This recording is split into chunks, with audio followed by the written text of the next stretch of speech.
Okay, moving on. Getting back to cyclophosphamide. Again, this is the third video for our chemotherapeutic agents. It can be given oral and IV, and it causes bone marrow suppression, nausea, vomiting, and you lose your hair with this one, alopecia.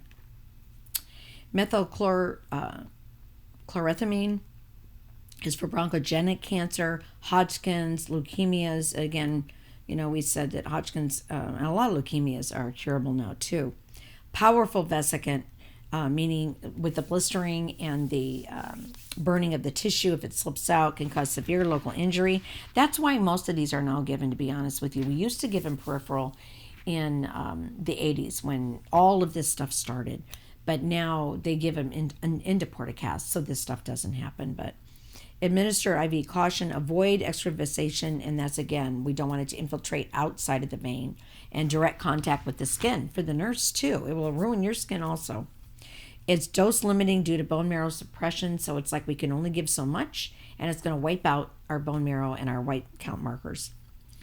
And then bendamustine, approved in 2008, is a derivative of methylchlorothiamine. I can hardly say it. I just know what it is. It's the one above here. It's better tolerated.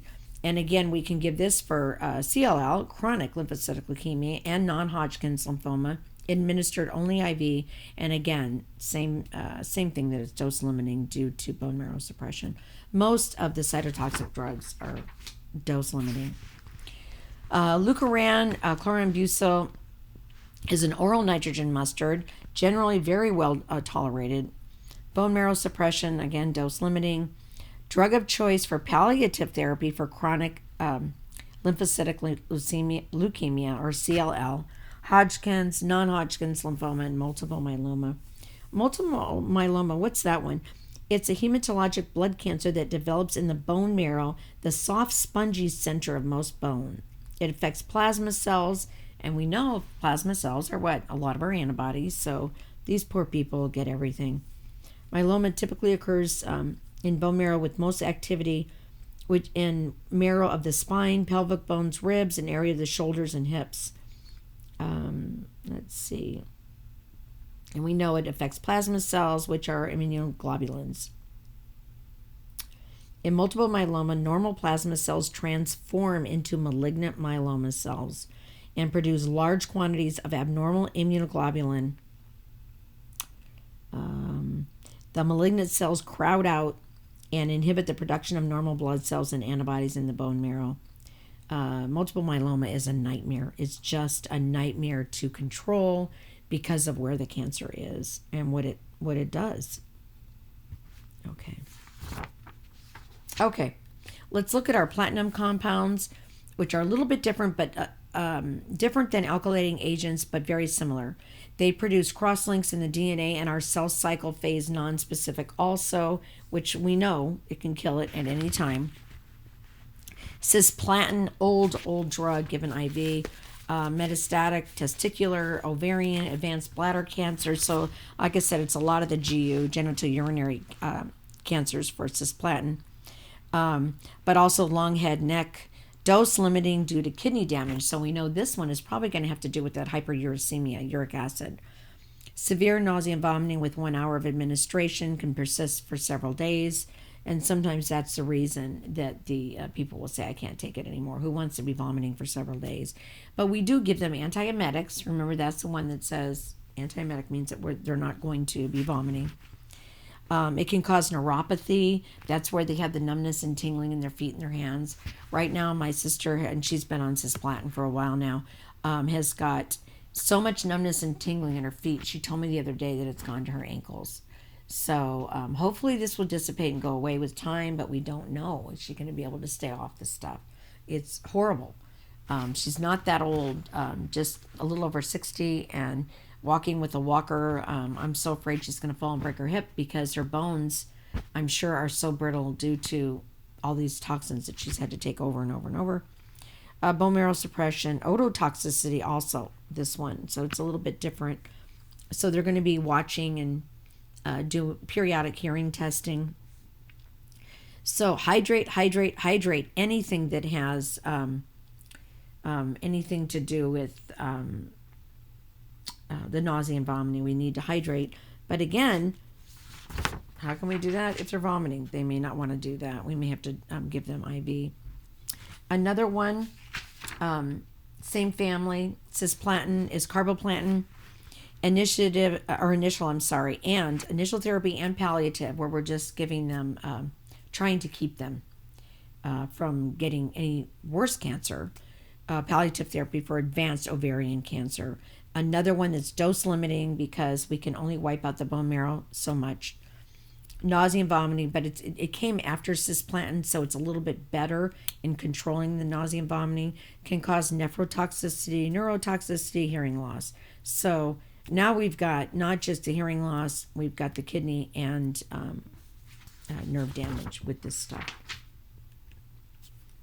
Okay, now another group of drugs are called the anti-metabolites. And these are analogs, and all an analog means is the chemical compound. So it's a chemical compound of important natural metabolites. They're able to disrupt critical metabolic processes, especially in the DNA replication, which would be in that S phase. Methotrexate, very old drug. It can be given oral, IM, or IV. Curative for women with choriocarcinoma. And it also helps with rare tumors that involve abnormal growth cells in a woman's uterus.